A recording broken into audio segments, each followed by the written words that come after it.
Hey guys, Ryan here at Signature Edits, and thank you so much for purchasing this brand new Wedding Photographer magazine template. So I've got it in front of me. This is the finished guide right here, just so you can have a quick look of what it's like once you will have your images inside of here. And now I'm going to give you a quick rundown of how to get it to this point. It's actually really easy to edit and customize, so I'm going to show you, cover everything so there are no stones unturned, no questions unanswered. That's my goal here for you, that it will be really quite simple to do. So it's really simple. As we go in, we get the images that we want to insert into our guide. Just make sure that you assemble those, put those together into a folder. It'll make the whole process a lot easier because once you have everything good to go, it's as simple as just dragging them in.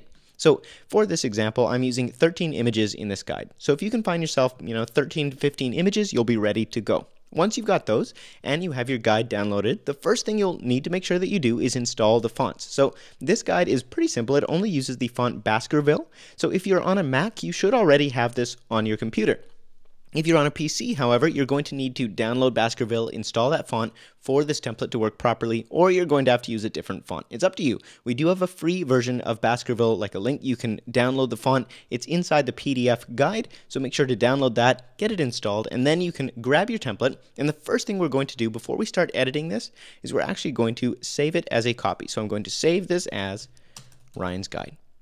Great. Now I have a copy and a backup, so even after I make changes to this template, I can always go back to the original. That's the first thing you need to do. Once you've done that, we can start editing. So you'll see inside this guide we have all these folders here on the right. And your view in Photoshop might be a little different, especially depending which version of Photoshop you're using. So I'm going to reset my workspace by going to Window, Workspace, and then Reset Essentials. From there, I'm going to customize this a little bit just to make it easier to design this guide. You don't have to do this, but I'm just going to show you in case you want to. I'm just going to right-click on the tabs for these little windows that I don't actually make much use of. So libraries, I'm just right-clicking and then clicking close. Same with adjustments. Great. Now I've got this view. Now the last thing I want to have is just access to my text so I can change and customize that. To do that, I'm going to hit this little icon here, which is Properties. And when I'm selecting a text layer, you'll see that this advanced toggle comes up. If I was holding my cursor and selected one of these layers, it wouldn't show up. So you have to click a text layer, then you can click advanced, and bam, you now have this text properties added here that you can go and edit and customize your text.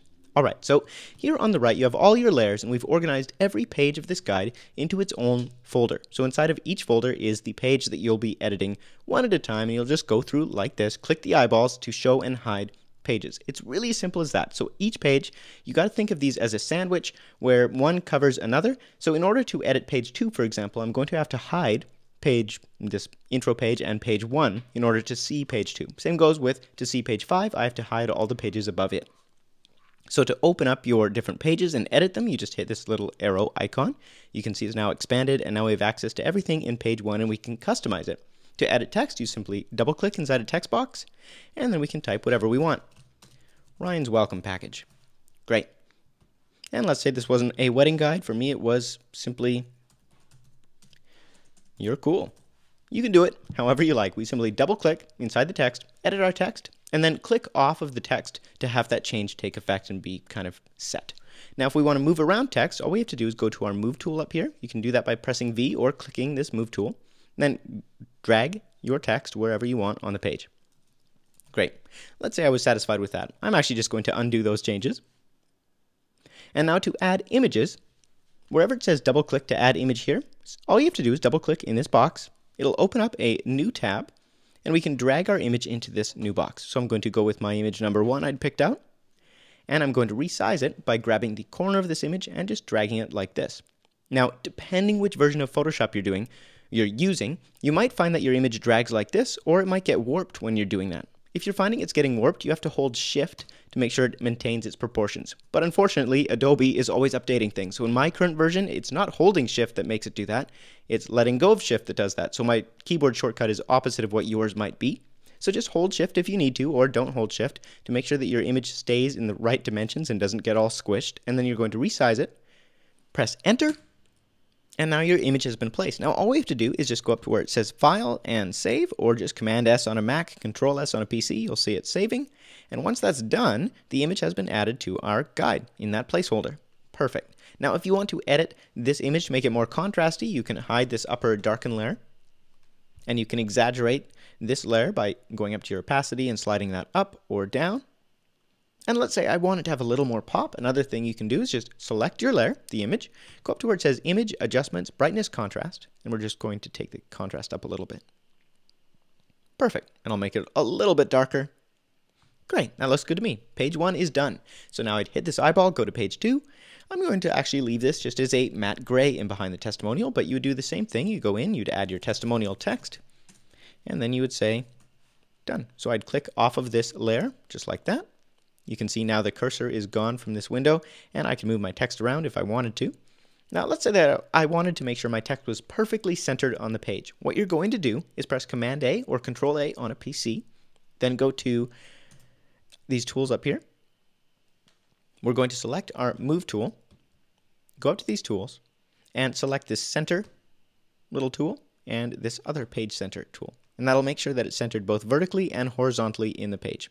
Now, you can see that this selection, this kind of flashing window here, is moving around with the text. So if I want to select the entire page again, I can press Command A, or you can do this manually by going to the Marquee tool, which is selected with M, or just clicking on that little rectangle.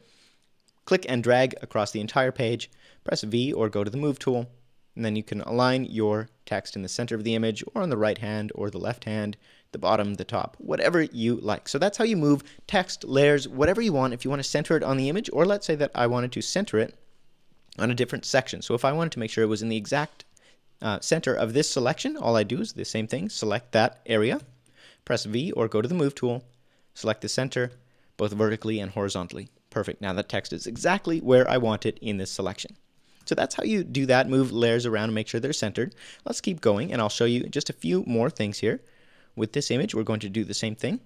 But you can see that my selection of this entire window, that flashing box, is still there. So if you're like me, this might be a little confusing. How do I get rid of it? Press the Marquee tool once by pressing M, or just select it like this.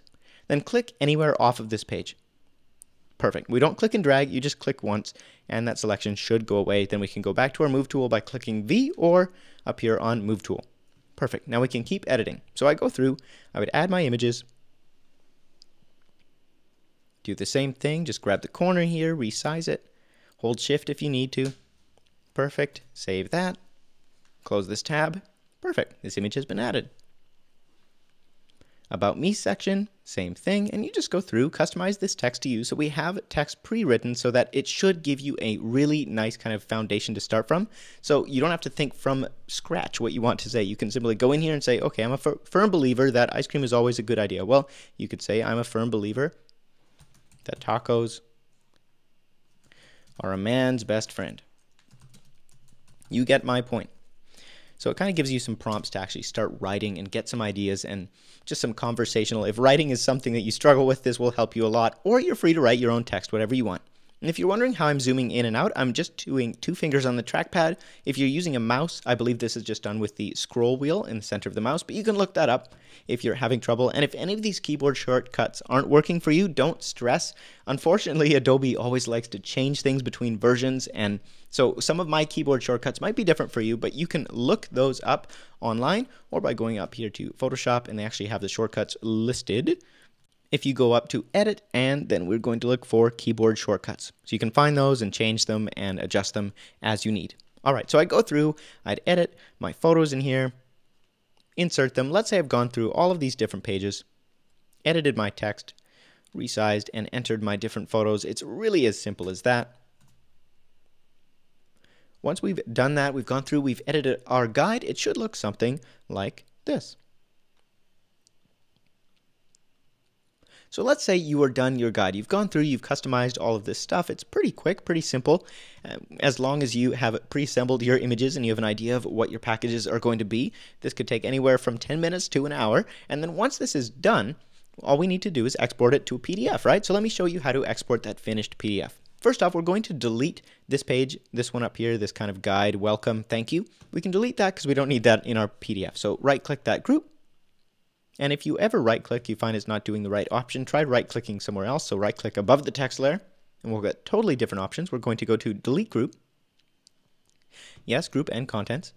And then what I'm going to do is, first off, save a copy.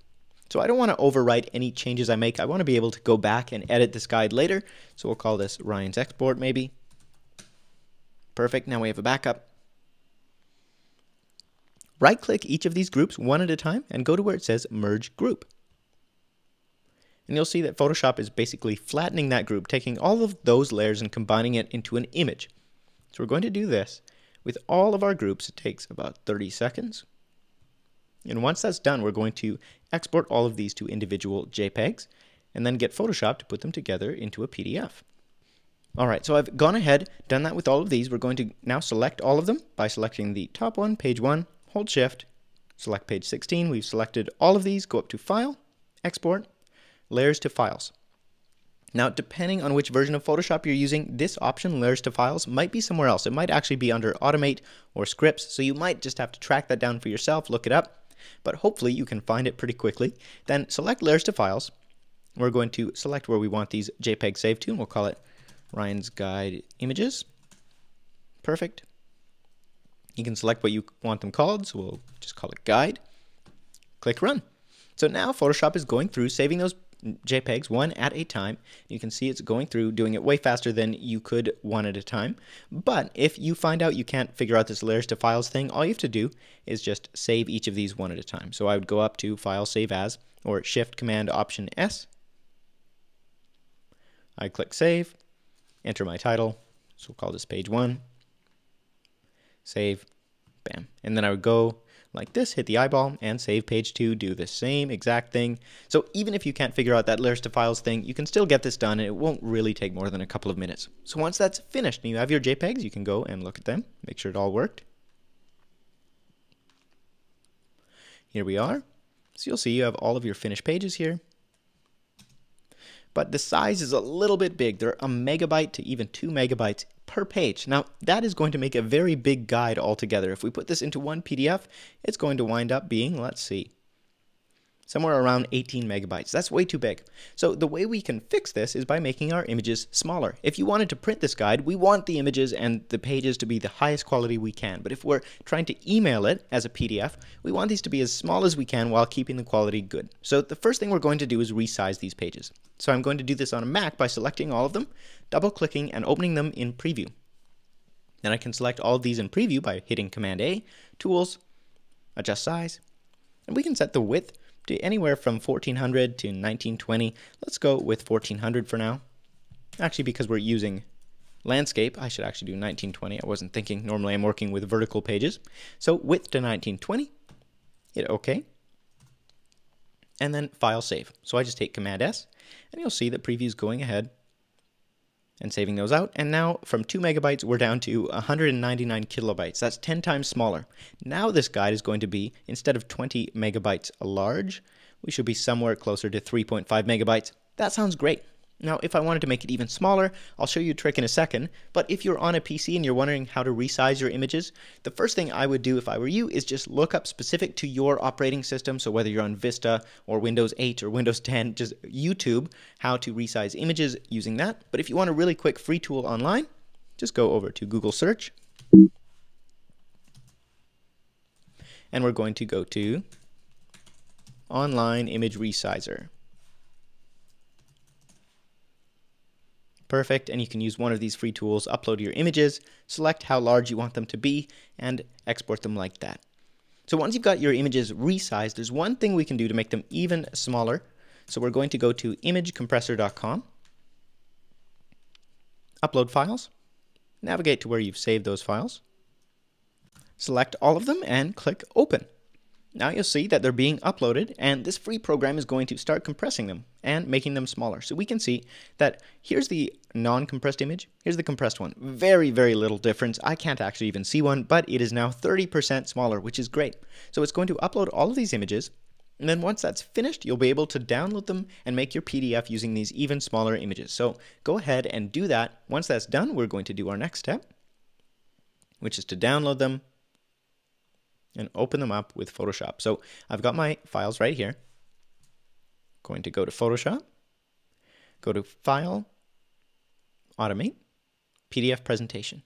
Perfect. Now just browse and find wherever you have saved your finished, compressed, smallest size images. So you can see they are way smaller than they were when we started. Click on Open, Save. We're going to call this Ryan's Guide. And for compression, we're going to go down here and just turn our setting here to smallest file size. And image quality, I'm going to take that up and either put it on medium or high. Now here's the thing, depending which version of Photoshop you're using, unfortunately they always change these best settings, so you might have to experiment. If you find that the guide is the right size for you and the quality looks great, then that is great. That's basically what you need to go with. Does it look good? Then it is good. Does it meet my file size needs? Then that's good enough, right? There's no perfect setting here, but you can play around. I'm going to go with high to start, or maybe even medium. Then click Save PDF. You can see Photoshop's grabbing those images and creating a PDF from them. Awesome. Once that's done, you can look at your finished PDF. So we'll go back here. And there we are.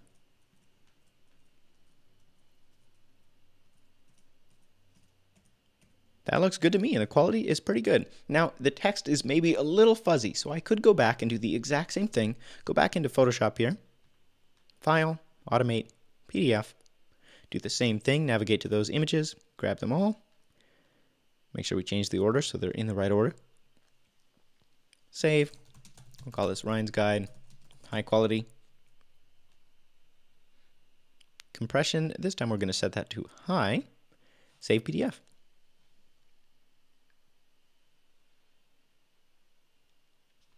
So you can see it might take a little bit of experimenting to find exactly the settings that work best for your version of Photoshop, but we can see that our finished guide is 2.5 megabytes, which is perfect for email size, and the quality is looking quite nice. The text is crisp, all the images are coming across well, and it's not going to take forever to upload or download, and that is good enough for me. So that's how you create this guide. I hope this tutorial has been helpful for you. If you run into any hiccups, just check out YouTube. There are always tons of tutorials around that. And if this guide hasn't addressed any of your issues or some question you're finding, just make sure to reach out to us, let us know, and we'll try and help you the best we can. I hope this guide brings you tons of bookings and you find success with it. We appreciate you. We want to see your business thrive.